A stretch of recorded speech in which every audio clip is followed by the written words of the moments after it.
Before வாரா after வாரா உங்களுக்கு ஜஃப்னா பிடிச்சிருக்கு? இது சம்பந்தமாக ஒரு கடுமையான கேள்வி தான். I can compare. அது சம்பந்தமாக விட்டுட்டு நான் இந்த வேறு ஏதாவது தமிழ் பேசுகிற எல்லாரும் தமிழர் அல்ல, தமிழ் உணர்வு இருக்கிறவன் தான் தமிழர். பிஃபோர் ரீசன் வந்து இப்போ கிளாஸ் டைம் முடிஞ்சிட்டு போய்க்க கேர்ள்ஸ் போனெல்லாம் நக்கல் அடிப்பாங்க. யுத்தத்துக்கு முன்னம் வந்து பொதுவாக நம்ம தமிழ் பேசும் நாங்கள் வந்து கலாச்சாரத்தை தான் நாங்கள் மெயினாக சொல்லுவோம். அப்போ சின்ன பிள்ளைகள் பேர் அடிக்கிறதில்ல, அதுகள் என்றையில் கேர்ள்ஸ் எந்த நேரம் நினச்சாலும் போய் வந்து தெரியலாம், ஒரு பிரச்சனைகள் பெருசாக இருக்காது. அந்த டைமில் இருந்த கலாச்சாரம், சமூகம், ஒழுக்கம் அதெல்லாம் இப்போ எப்படி இருக்குன்னு சொல்லுங்கள். கலாச்சார ஒழுக்கம் வந்து இப்போ நல்ல நீட்டாக எல்லாம் இதாக இருக்கிறது. கலாச்சாரம் வந்து முந்தி நல்லா இருந்தது. இப்போ வந்து ஆடம்பர வாழ்க்கையும் நாகரிகம் என்ற போக்கில் வந்து இந்த கலாச்சாரம் சீர்குலைஞ்சு போயிருக்கு. சின்ன பிள்ளைகள் அடிபாடுகள் பெருசாண்டி இல்லை, இது இல்லை, நிம்மதியாக இருந்தது. இப்போ கன்னடத்தில் பியர்கள் அதுகள் ஓவர். அது முதல் சுமாராக இருந்தது, இப்போ நல்ல டெவலப் ஆகிட்டுது. இப்போ சூப்பராக ஆகிட்டு. இப்போ எல்லாம் வசதியாக இருக்குது, பொருளாதார எல்லாம் நல்ல மாதிரி இருக்குது. அப்போ இப்போ பிரச்சனை இல்லாமல் எல்லாம் நிம்மதியாக எல்லா இடம் போய் வரலாம், எல்லாம் செய்யலாம். அதிகமாக இந்த பெண்கள் வந்து சுதந்திரம் என்ற ரீதியில் அவங்க வந்து கலாச்சாரத்தை புறந்தள்ளி கொண்டு போகிறாங்க. சார் நைட்டெல்லாம் சும்மா தெரியலாது, வேறு ஆக்கள் நினச்சும் போலீஸங்களை இதுன்றாங்க. சரியான இது அபிவிருத்தியில் நடந்திருக்கு, ரோட்டு வேலையில் நடந்திருக்கு, கட்டிடங்கள் உயர்ந்திருக்கு, போலீஸ் ஸ்டேஷன்கள் பழைய இதுகள் அப்படி வந்து கணக்கையாங்குது. இப்போ அந்த காலத்தை விட இப்போ கரண்ட் வேலை எல்லாம் ஒழுங்கு முறையாக நடக்குது. எல்லாம் மின்சாரங்கள் அது வந்து எல்லாம் நீட்டாக நடந்துருக்கு. இப்பத்திய சூழ்நிலை தான் எல்லாம் எந்த ஒரு பிரச்சனையும் இல்லாமல் நாங்கள் போய் வரக்கூடிய மாதிரி இருக்குது. அந்த பயம் இல்லாமல் எந்த நேரம் போயிட்டால் போகக்கூடிய மாதிரி ஒரு ஏற்படி கொடுத்துருச்சு. ஜஃப்னாங்கிறது சொல்லும்போது வந்து யுத்த காலத்தில் கேள்விப்பட்டேன். அதாவது ஆக்கள் இப்படியான பில்டிங்ஸ் எல்லாம் இப்படி இருந்துச்சு, இப்படி யுத்தத்தில் அடிபட்டுருச்சு அப்படி சொல்லி. இப்போ நேரடியாக வந்து ஒரு சில இடங்களில் போய் பார்க்கும்போது யுத்தத்தில் அடிப்பட்ட பில்டிங்ஸ் நிறைய இருந்துச்சு. ஆனாலும் இப்போ வந்து ஜஃப்னா வந்து மாறி இருக்குது, நான் என்னால் காணக்கூடியதாக இருக்குது. நிறைய பில்டிங்ஸ் வந்துருச்சு, ஆக்கள் மத்தியில் ஒரு முகப்பொலி ஒன்று இருக்குது, சந்தோஷமாக தங்களுடைய வாழ்நாளில் கழிக்கக்கூடிய ஒரு சூழ்நிலை உருவாகி இருக்குது. இப்போ யுத்தத்துக்கு முன்னாடி வந்து ஒரு கட்டுப்பாடு அதெல்லாம் இருந்துச்சு அப்படின்னு சொல்கிறாங்க. இப்போ அதெல்லாம் பிடிச்சிருக்கு. முதலும் பஸ் ஓடுனது, இப்போயும் பஸ் ஓடுது, இந்த எளியாக போய் வரோம். பல ஆண்டுகளாக எங்களோட தமிழ் சந்தையினர் எங்களுக்கு கொடுத்த அந்த கலாச்சாரத்தை வெள்ளக்காரன் வழிமுறையை பின்பற்றி அந்த கலாச்சாரத்தை அழிச்சு கொண்டு போகிறான். டெவலப்பாக இருக்குது. இப்போ யுத்தம் இல்லை, இப்போ நல்ல திரிக்கக்கூடிய மாதிரி இருக்குது அப்படின்ற மாதிரி சொல்கிறாங்க. என்ன நியூஸ் எல்லாம் அப்படி தான் வருது, வெப்சைட்ஸ் எல்லாத்துலேயும் வந்து அங்கே அந்த பிரச்சனை, இங்கே இந்த பிரச்சனை, சின்ன வயசுலேயே ரவுடி ஆகிடுறாங்க, 1000 பிரச்சனையே பேசுகிறாங்க. நிம்மதியாக வாழ முடியும். சரி, வேறு என்ன மாற்றங்கள் இருக்காங்க? எல்லாரும் அவரவர் தான் வேலை செய்து தன் குடும்பத்தை பாதுகாத்து ரெண்டு வாழக்கூடியதாக இருக்குது.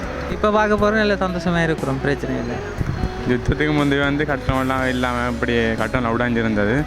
இப்போ வந்து கட்டுறம் எங்கே பார்த்தாலும் கட்டுறங்கள்லாம் இருக்கக்கூடாது. ஏனெண்டா முந்தைய யுத்தத்தில் வந்து கொண்டு போடலாம் கட்டணம் உடைஞ்சிடும். இப்போ வந்து கட்டுறங்கள் பார்க்கல, எங்கே பார்த்தாலும் கட்டுறங்கள் தான் இருக்குது.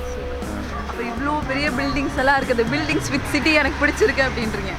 வேறு என்ன முன்னேற்றங்கள் இருக்குது? வெளிநாடு போல் யாழ்ப்பாணம் வந்தது, வெளிநாடு போல் நம்ம சிட்டி மாறி இருக்கையா. அவங்க வந்து வெளிநாட்டு கலாச்சாரத்தை மெயின் பண்ணுறாங்க. சரியா, தற்காலத்தில் வந்து ஏதாவது சொன்னால் அது என்னன்னு சொல்கிறது, எடுவேன்னு சொல்லுவாங்க. எடுவேன்றா தற்பெருமை, இன்னும் செய்தால்தான் இந்த சமூகத்தில் இப்படி இருக்கலாம்.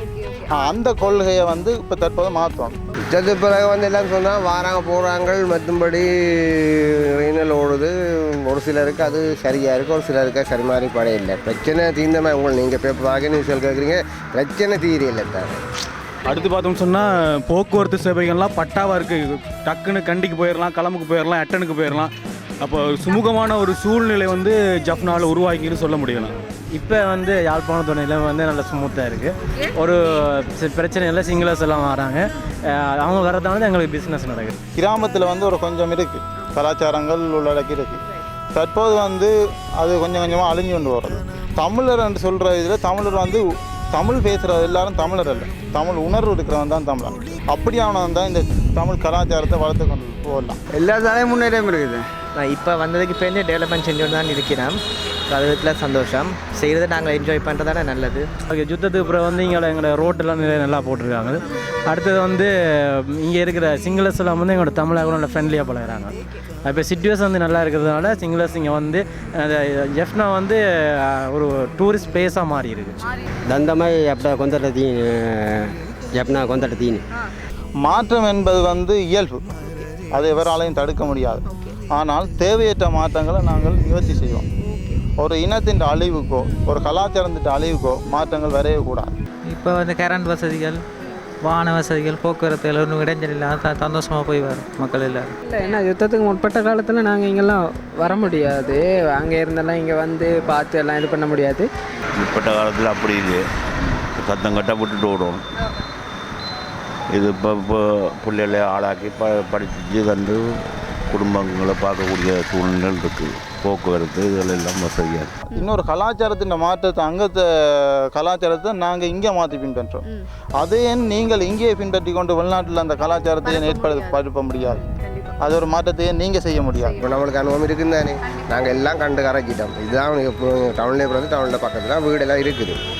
பொதுவாக சொல்கிறேன்னா லேசாக சொல்லலாம். யுத்தத்துக்கு பிறகு என்ன பிரச்சனை, அவனவன் வாரம் ஆட்சியை பண்ணுறாங்க. அப்படியே சனம் நிம்மதியாக இருக்கிறா போகிறாங்க. சரியான முறையில் தீர்வுண்ட பிரச்சனை தீரையில் தாரு. இந்த நேரம் கேர்ள்ஸும் சரி பாய்ஸும் சரி வெளியில் வரலாம், பிடிச்ச மாதிரியெல்லாம் தெரியலாம். இப்போ அப்படி இல்லை. ஆனால் கலாச்சாரம் வந்து அப்பவும் சுதந்திரம் வந்து இப்போவும் இருக்கிற மாதிரி இருந்துச்சுன்னா நல்லாயிருக்கும்னு தோணுது எனக்கு. So subscribe. தான் பார்க்க போகிறோம். இன்றைக்கி May 1 வந்து கபாலி டீசர் வந்து ரிலீஸ் ஆகிருக்கு 11 AM அப்படின்னு சொல்லி கொஞ்சம் டவுட்டாக தான் பார்த்தாங்க. ஏன்னா கடைசியாக வந்து சூர்யாவோட படம்லாம் அவ்வளோது ஹிட் இல்லாத எல்லாத்துக்கும் சேர்த்து ஒரு பவர் பேக்கான ஒரு ப்ராடக்ட் தான்.